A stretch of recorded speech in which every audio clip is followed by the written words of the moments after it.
In today's video, I am going to teach you how to make my own emails at Klaviyo. To get started, make sure you are logged in and looking at your Klaviyo dashboard. Along the left side of the screen, you will see the main navigation menu. Find and click Content.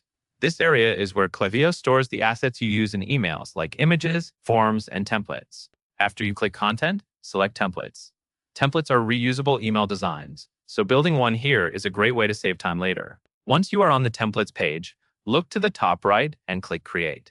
This opens the setup options for what you want to build. Choose Email, since we are creating an email template, and then click Create again to confirm. After that, Klaviyo will load the latest drag-and-drop editor.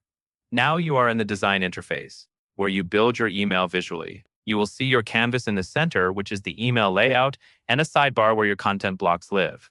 Use the sidebar to drag elements onto the canvas. Start with the basics. Drag in a text block for your headline or message, add an image block if you want a banner or product image, and use a button block when you need a clear call to action. As you place each block, you can click it to adjust things like spacing, alignment, and wording. Keep your layout clean and leave enough space so it is easy to read on a phone.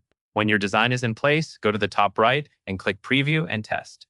This is important because it lets you check how your email looks, especially the mobile view. Scroll through the preview and confirm that text is readable, images are not cut off, and buttons are easy to tap.